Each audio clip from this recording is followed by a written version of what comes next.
കായലിൽ നിന്നും മനുഷ്യർ കുത്തിയുയർത്തിയ നാടാണ് കുട്ടനാട്. കുട്ടനാടിൽ നിന്നും കുത്തിയുയർത്തിയ കഥാസാഗരമാണ് തകഴി. മലയാള കഥാസാഹിത്യത്തിൽ തകഴിയെപ്പോലെ നൂറുമേനി വിളയിച്ച വേറൊരു കഥാകാരനില്ല. തകഴിയുടെ രണ്ടിടങ്ങഴിയും തോട്ടിയുടെ മകനുമാണ് മലയാളത്തിൽ പുരോഗമന സാഹിത്യ പ്രസ്ഥാനത്തിന് ആഴത്തിൽ ചാലുകീറിയത്. കുട്ടനാടൻ ചേറിൽ ചവിട്ടിത്താത്താനാവാത്ത കർഷകത്തൊഴിലാളി സമൂഹത്തിൻ്റെ വീറാണ് രണ്ടിടങ്ങഴി.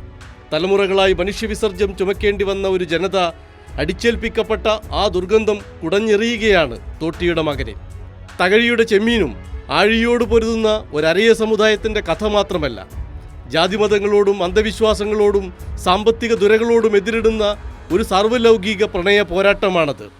അതുകൊണ്ട് തന്നെ ചെമ്മീൻ മൊഴിമാറാത്ത ലോകഭാഷകളില്ല. മലയാള സാഹിത്യത്തിലെ നാഴികക്കല്ല് മലയാള സിനിമയിലും നാഴികക്കല്ലായി. അധികാരത്തിലേക്കുള്ള കയറ്റത്തിൽ നിലവിട്ടുപോയ മനുഷ്യരുടെ പതനമാണ് ഏണിപ്പടികളെങ്കിൽ, വായിക്കുന്തോറും വലുതാവുന്ന ഒരാധുനിക മഹാഭാരതമാണ് മഹാവിസ്മയമായ കയർ. അങ്ങനെ എത്രയെത്ര കഥകൾ, കഥാപാത്രങ്ങൾ കുട്ടനാടൻ പാടങ്ങളിൽ നിന്ന് മുളച്ച് ഭാരതീയ ജ്ഞാനപീഠമേറി വിശ്വത്തോളം പടർന്നു പന്തലിച്ചിരിക്കുന്നു. ഭാഷയുടെ പത്തായം അതുപോലെ നിറച്ച മറ്റേത് കഥാകാരനുണ്ട്? ചേട്ടന് എഴുതാൻ ബാക്കിയുള്ള കൃതികൾ മനസ്സിൽ ആഗ്രഹത്തിന് അതുണ്ടോ? ഒരുപാട് എഴുതാനുണ്ട്.